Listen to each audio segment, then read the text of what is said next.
And one more before the day's over. I'm pre-recording these for tomorrow because I'll have things to do tomorrow. I'll also probably be doing the quirk video in the morning tomorrow because I'll have the time. But this one is a birthday who would win for Lucas Rivera. Now, I'm assuming this is correct because I do recall using your name in a who would win video earlier, but I believe you said it was for either your brother or your cousin. I'm going to trust that you're not trying to take me as a fool, because I do have some viewers who have definitely done this before, where they either are using a different name or they're basically trying to get as much of their content out using excuses like, oh, my brother watches your show, could you do this one, this one, this one? Like, well, that's great. Why doesn't your brother have a YouTube account then? So, like, is there a reason that he is not like giving me this suggestion? But you're a longtime viewer. Thank you for the longtime views.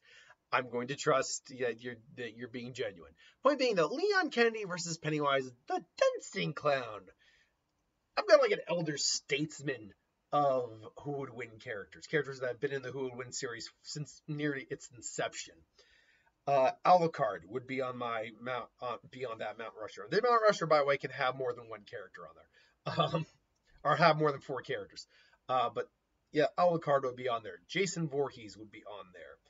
Pennywise would be on there. Characters who I have literally done so many times that I pretty much now have their backstory ingrained into my very skull.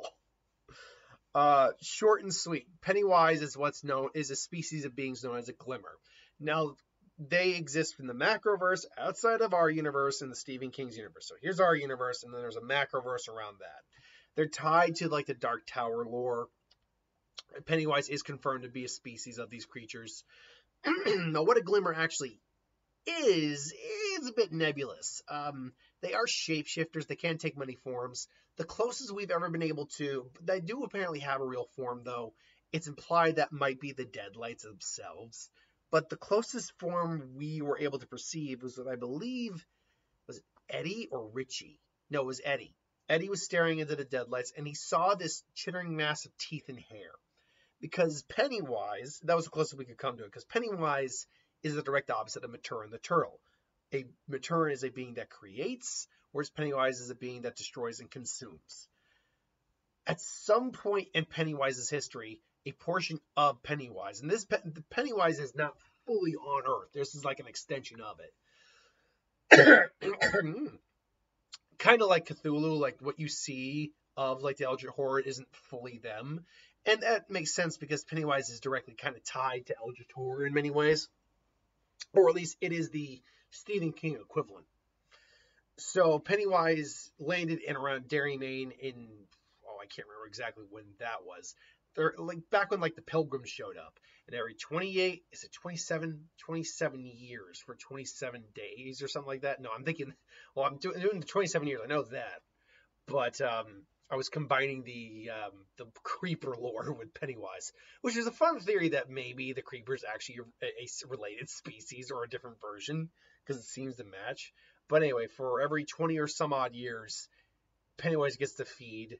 Comes out from its hibernation, which, by the way, they never, I think, specify how long his feeding cycle is until he goes back to sleep. I imagine it lasts a little while, but not like years, but a couple months or so. At least that's the implication I get.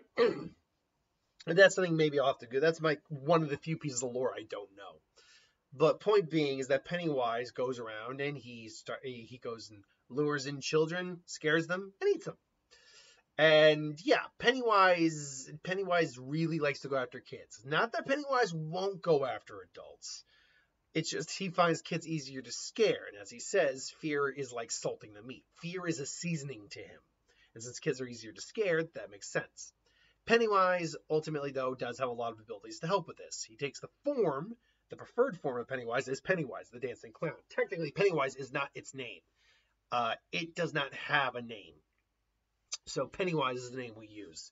But it prefers a clown form, it's a preferred form of it.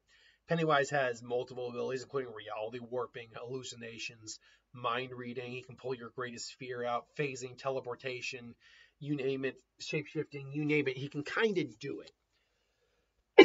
Pennywise also is also capable of using the deadlights themselves, which are these three swirling orbs of light that live in its body or whatever, or it's its real essence. Still, nothing is confirmed on that. Again, it's implied, but again, nothing was confirmed. I know I'm going to get someone who says, it was said in here. It's like, no, but it's not confirmed. Like, that is the theory. There's a lot that goes towards that theory, but it's still just a theory. So, yeah, seeing this makes any mortal individual, any normal human, go either insane or just die, because this lends itself to the eldritch horror aspect of our minds can't comprehend what we're looking at. So it either goes insane or it blows our heads off. Pennywise, though, does have a couple severe weaknesses. He is strengthened by people's fear of him. If you can stand up to him, even just one-on-one, you take away a lot of his power and you weaken him. Eddie, just going by the movie, Eddie, when he got confronted by the leper, one-on-one made Pennywise feel small. He took Pennywise's fear away from him and made Pennywise back off. In a group, you got a much better way of beating him, seeing as Pennywise, for all his power, lost to a group of tweens. Not teens, tweens. Most of them weren't 13. They were younger than 13 when they beat him. So, yeah, there's that. And there's the ritual chud, but again, let's keep in mind here, people are always gonna, I've had people do this too, where they say, the ritual chud's the only way you beat Pennywise. Like, look, will people get it through their head whenever they try to make that comment? What is true in your world doesn't necessarily translate to another world. There are individuals in Marvel, DC, whatever, that far supersede Pennywise. And you're going to honestly look me in the eye and say Superman could not straight out beat Pennywise simply because he would not use the ritual of Chud. Are you trying to look me in the eye and say that, I don't know, let me use a decently powerful anime character here. Screw it, let's say Goku. I don't know. Goku, maybe it's because their rematch is coming up next week. That's why that's my. Okay, let's use a different character. Are you trying to tell me that Cell could not beat Pennywise simply because he doesn't know the ritual Chud? You can't use that logic in our verses. Pennywise is still, by all accounts, immortal. He's immortal in terms of being ageless. He's not immortal in terms of not being able to be killed. Pennywise can be killed. And because of that, yeah. So Leon Kennedy is one of the big leads in the Resident Evil game series. He is a trained agent of, what was it? He is a trained agent of the Division of Security Operations, a counter-terrorist agency under direct presidential command. As such, he is highly trained in combat, marksmanship, strategy, you name it. In some of the later games, he does gain some like enhanced abilities, but it's not it's not usually common. Beyond, I mean, there's not much to say beyond that. Wesker is a part of the Resident Evil series, and as such, he is constantly coming into contact with supernatural scientific rogue forces that are far beyond normal human comprehension. He's just unwavering. So if these two meet in combat, let's say Pennywise is wreaking havoc, it's believed that it's the work of the Umbrella Corporation or whatever. But Pennywise isn't. He's actually a separate thing, and even he finds the Umbrella Corporation like, what's going on here? Leon ultimately finds him trying to eat a kid, shoots him. Pennywise is like annoyed by it. He's like, yeah, hello, Leon. Just get a little fishy. Hello, Leon. And their fight would go down, and Leon would definitely be on the back foot for a while. Pennywise comes in, morphs his body, trying to pull out fear from Leon, but Leon Leon would not be surprised or shocked by anything Pennywise is throwing at him. He's fought multiple guys multiple times, more dangerous than Pennywise, at least at this in this context. Leon facing him down too is also problematic for Pennywise because he is literally showing no fear and standing up to him. He's not scared of this guy. He feels he's seen worse, and this weakens Pennywise. So now bullets are actually starting to hurt him more as the fight continues. The fight would ultimately come down to Pennywise using the deadlights and the question of the deadlights being effective enough on Leon.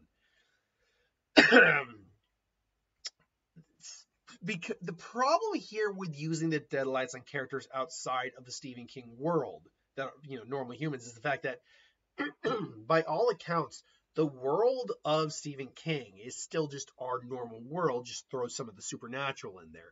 There's nothing abnormal that constantly exists in the world of the supernatural. A perfect example of this is whenever I get around to doing Pennywise versus Batman, I do not see the deadlights having the same effect on Batman as it would a normal person, because Batman lives in a world of gods and monsters, Darkseid, Superman, Brainiac, Doomsday, and that's just the universal, the mid-multiversal tier guys. Then you got multiversal shenanigans that Batman's had to deal with, like the Batman Who Laughs and the Darkest Night, all that. Like because of the level of shit Batman lives in with his world, the deadlights probably wouldn't work on him in the same capacity, if at all. Like, it probably would have some effect. It probably just wouldn't kill him. So I say that because Leon's already dealing with a lot of crazy shit in the Resident Evil universe. So my question to myself is, will it have the same effect? And I think the answer immediately is no. I don't think it would have the same effect on him as it would a normal person. But that doesn't mean it still wouldn't have an effect on him. I don't see this being a Batman scenario. He's dealt with enough that he can definitely survive, I think. But that doesn't mean, I think he would still be kind of mentally impaired to some degree. This will give Pennywise an opening to come in and start viciously attacking him. And as best he can anyway. And Leon is firing shots and shots and shots in there. I think ultimately what this would benefit for Pennywise is that Leon maybe is now starting to feel unease, fear, whatever, and this will strengthen Pennywise back up. Ultimately leading, I think, to him just kind of eviscerating Leon in a long haul. I think the problem ultimately for Leon is he just doesn't have a really good way of putting Pennywise down for good, nor does he have any sort of real counter or really major resistance to the deadlights. He'd resisted enough not to die and probably not go crazy, but he'd still be affected at some level by the deadlights. And if he's no longer showing any lack of fear to Pennywise and starting to show some, well, Pennywise can start to feed off that and grow. Well, not grow his strength, grow in size, although he could. I meant strength. It would be a battle of attrition for a while, which I think in this case Pennywise would ultimately win. But look, this is just my opinion. There are many other characters out there who I feel like probably could beat Pennywise by not being afraid. That said, Leon I don't think is one of them. Pennywise has too many abilities under his belt. that characters in Resident Evil don't usually. So my money, I'm going to go on Pennywise for this particular fight. But let me know in the comments below what you think. Do you got Pennywise or you got Leon? Let me know. But until then, thanks for watching, and I'll see you next time. Happy birthday.